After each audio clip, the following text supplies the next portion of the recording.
Hello everybody, how are you? Hope you will be fine.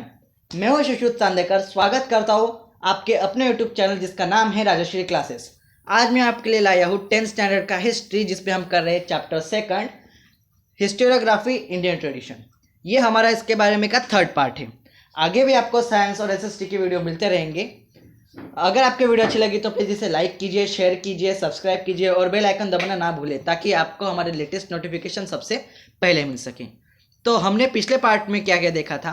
पिछले part में हमने देखा था कि हिस्टोरियोग्राफी, वेरियस आइडियोलॉजिकल फ्रेमवर्क्स। इसमें हमने कॉलोनियल हिस्टोरियोग्राफी देखा, ओरिएंटलिस्ट हिस्टोरियोग्राफी देखा, नेशनलिस्ट हिस्टोरियोग्राफी देखा और उसका हेल्प कैसा है हमारे इंडियन इसके ऊपर, हमने वो भी देखा। अब हम देखने वाले हैं historiography in the post independence era. उसके पहले यहाँ पर हमें एक डू यू नो दिखाया गया है, हम उसको पढ़ लेते हैं।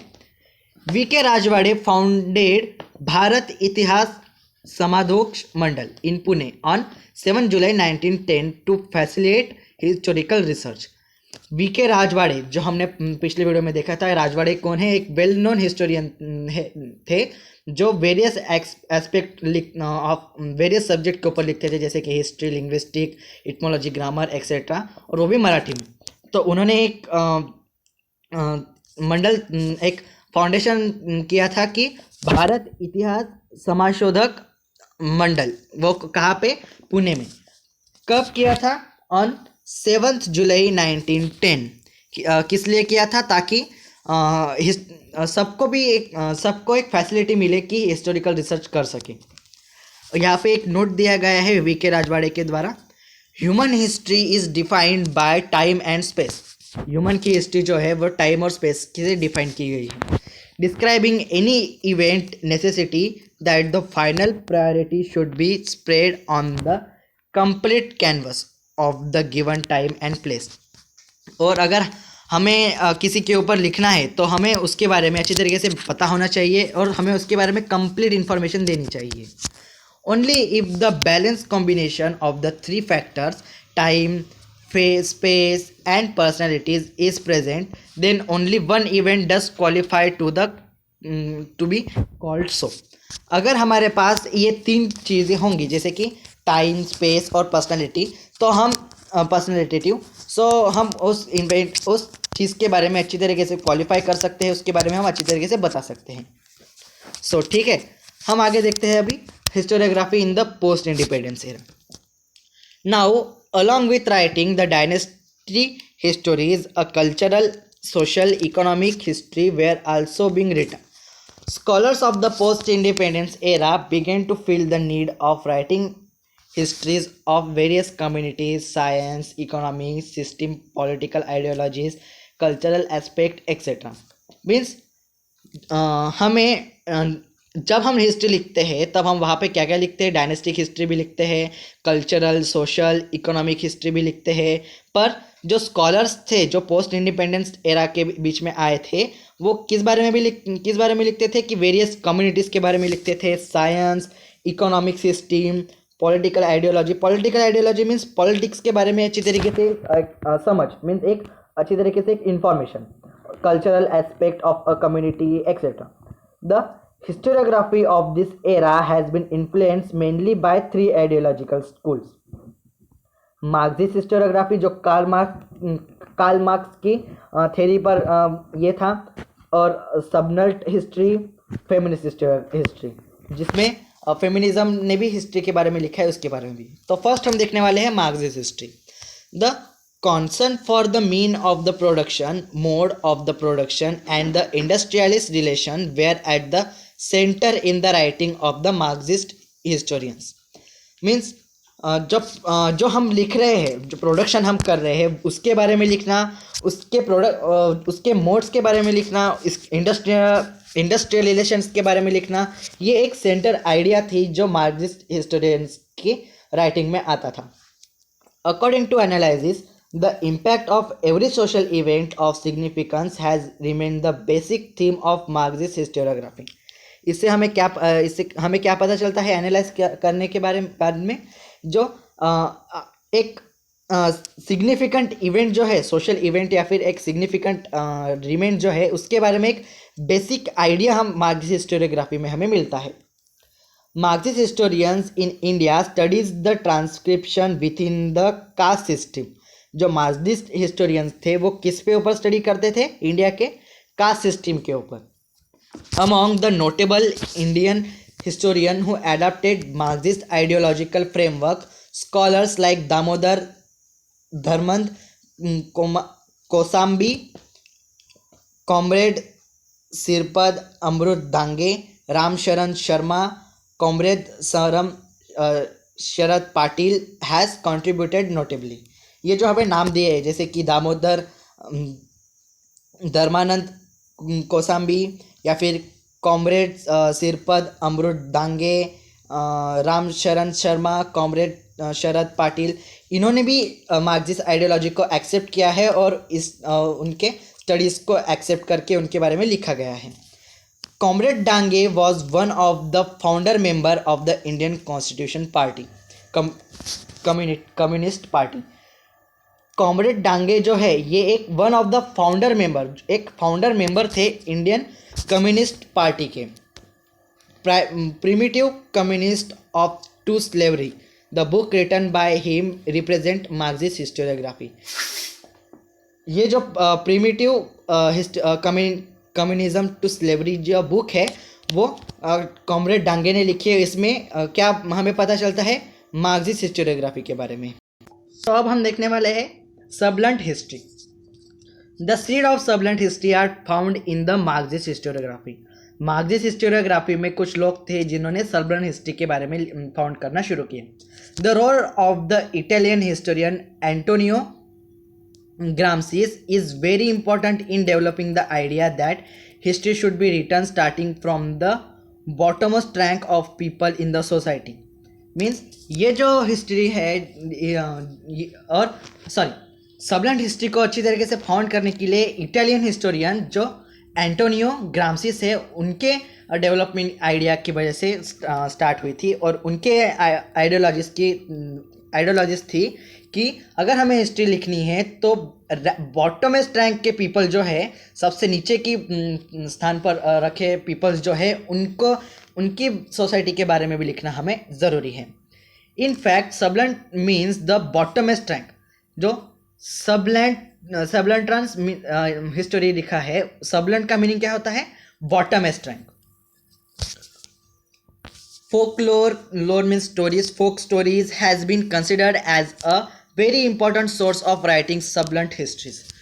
जो फोक स्टोरीज थे ये भी एक कंसिडर किया गया था कि एक वेरी इंपॉर्टेंट रिसोर्स है जो सबलेंट हिस्टोरीज को लिखने के लिए हमें मदद करेगी. रंजीत गुहा, an Indian historian, played a major role in establishing subaltern history as an important academic school of a historiography. ये जो रंजीत गुहा है, जो इंडियन हिस्टोरियन है, उन्होंने एक मेजर रोल प्ले किया कि हमें एक सबलेंट हिस्ट्री के बारे में एक स्कूल तैयार करना चाहिए. Establishing a school of a historiography. However, we may point out that much before the onset of subsequent ideology, similar thought were expressed by Mahatma Jyotirao Phule and doctor Baba Saheb Ambedkar. पर हमें ये भी ध्यान में रखना चाहिए कि सबलेंट आइडियोलॉजी किससे मोटिवेट की गई थी? महात्मा ज्योतिराव फुले का भी यही कहना था और डॉक्टर बाबा साहेब आम्बेडकर का भी यही कहना था. उन्होंने एक बॉटमोस्ट रैंक, जो शूद्र जो बॉटमोस्ट रैंक है, उनके बारे में उन्होंने अच्छी तरीके से बताना स्टार्ट किया था. Mahatma Phule unfolded the history of शुद्राति शूद्र कम्युनिटीज इन हिज बुक गुलामगिरी. उन्होंने गुलामगिरी के बुक महात्मा फुले ने एक बुक लिखी जिसका नाम गुलामगिरी है. उसमें उन्होंने क्या लिखा है? शुद्राति शूद्र कम्युनिटीज के बारे में लिखा है. He drew attention to the exploiting of women, Shudras and अतिशूद्रास done under the name of religion. उन्होंने उस बुक में अपने विचार प्रकट किए हैं कि कैसे वुमेन्स के ऊपर, शूद्रास के ऊपर, जो बॉटमोस्ट रैंक है, Atishudras done under the name of religion, उनके ऊपर एक्सप्लॉयटेशन होता है रिलीजन के नाम पर, उनके ऊपर जो अत्याचार होते हैं उसके बारे में महात्मा फुले ने लिखा है गुलामगिरी के बुक में। The term Shudra and Atishudra indicate the bottommost rank in the caste system.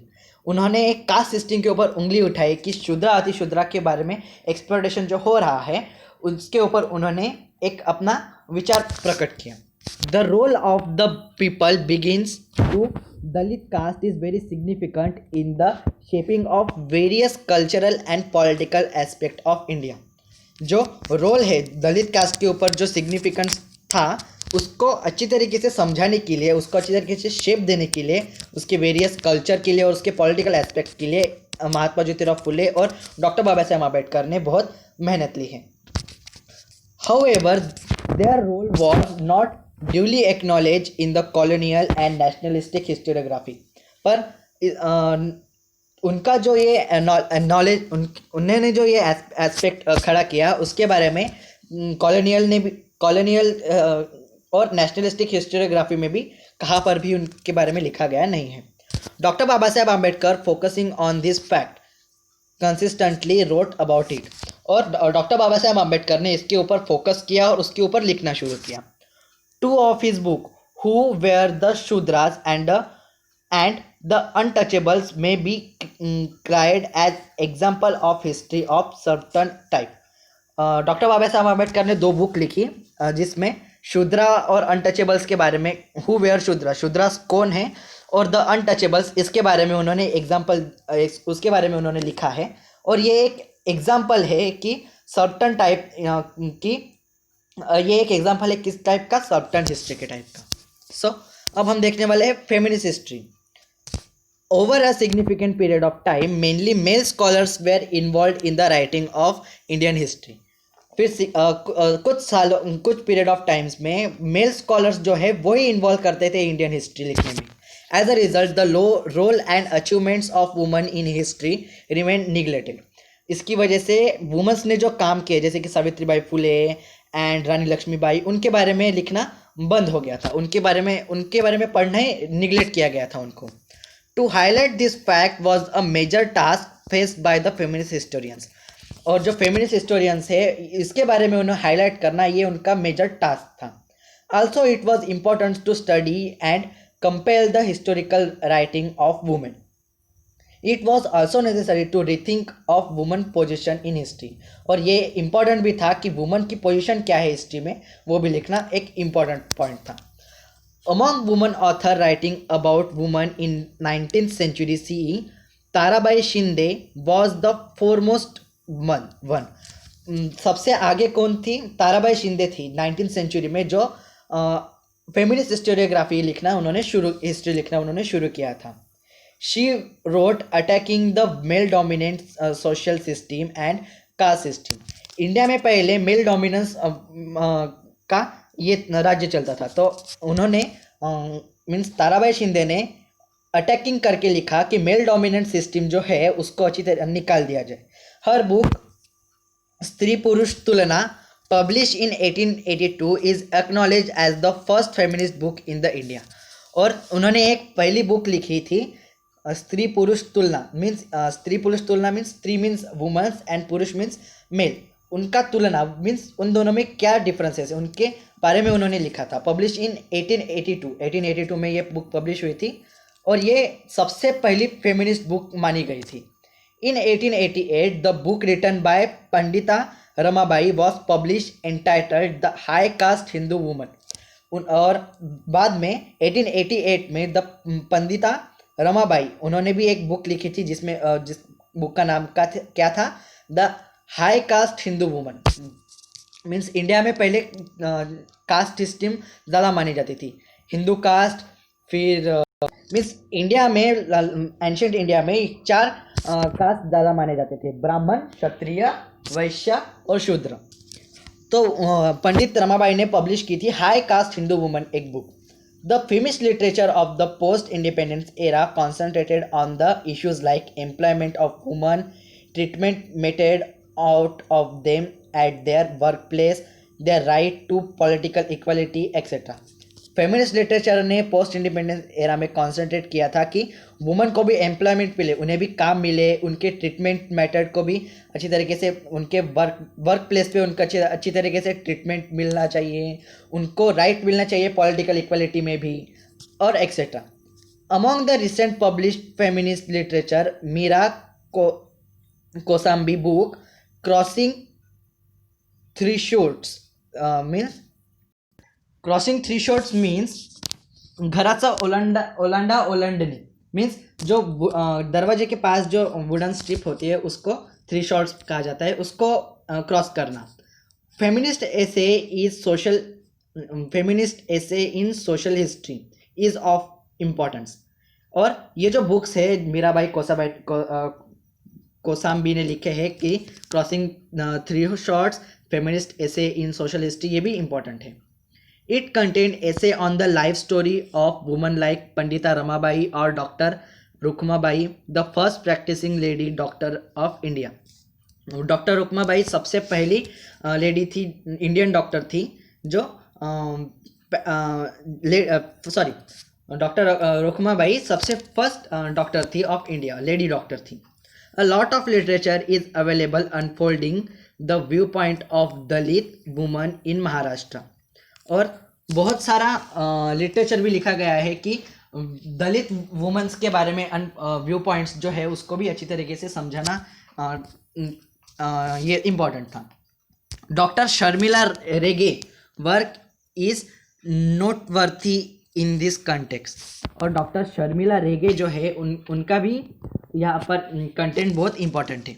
Her book writing caste, writing gender, reading Dalit women's testimonies include her essay on the autobiography of Dalit woman. Okay. Testimony means fact that is proof or fact that is present in the front of court. Include her essay on the autobiography of Dalit woman. और उनकी उन्होंने लिखे हुए ऐसे भी है autobiography of Dalit woman के बारे में भी. Do you know publication of Marathi Riyasat by Govind Sakharam Sardesai was a momentous achievement in the field of Indian historiography. Marathi में जो लिखा था मराठी रियासत गोविंद सखराम सरदेसाई ने, ये एक मूवमेंट तैयार किया था, उन्होंने अचीव किया था कि फर्स्ट फील्ड उन्होंने एंटर किया था फील्ड ऑफ इंडियन हिस्टोरियोग्राफी में. His work became so famous that people began to address him as Riyasatkar. So he publish several volumes of Maratha history. और उन्होंने मराठा हिस्ट्री के बारे में भी सेवरल बुक्स लिखे थे और लोग उन्हें किस नाम से पुकारते थे? Riyasatkar. Okay. There have been a number of Indian historians who wrote without embracing a particular ideology. और वहाँ पे बहुत सारे इंडियन मेंबर्स भी थे जिन्होंने हिस्ट्री लिखी विदाउट किसी को भी बिना किसी को भी एम्बेरेस किए. Among them historians like sir Jadunath Sarkar, Surendranath Sen, Riyasatkar, GS Sardesai and Tryambak Shankar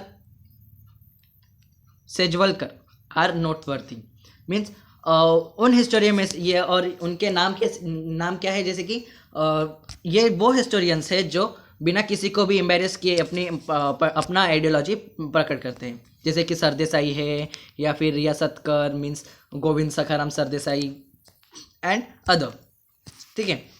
in the recent times historian like Yashwant Dinkar Phadke, Ramachandra Guha etcetera has contributed extensively to the historiography of a modern India.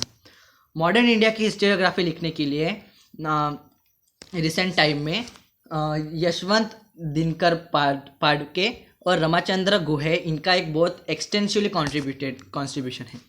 Thus, it is evident that the Indian historiography has been influenced greatly. और ये एक by the social and political movement. ये एक proof है कि Indian historiography बहुत greatly influenced हुआ है by social and political movement. It seems that some part of the Indian historiography was developed outside the influence of this movement. और कुछ historiography है जो आउटसाइड ऑफ दिस इन्फ्लुएंस के भी तैयार हो गए. सो इसी के साथ हमारा ये लेसन खत्म हो जाता है। इसकी एक्सरसाइज आपको सॉल्व करनी है। अगर आपको ये एक्सरसाइज सॉल्व करके चाहिए तो प्लीज़ आप मुझे कमेंट सेक्शन में बताइए, मैं इसके ऊपर आपके लिए एक अलग से वीडियो लेके आऊँगा। सो तब तक के लिए keep watching.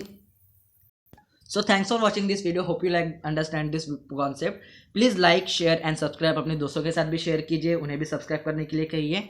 So till that, keep watching Rajeshri Classes.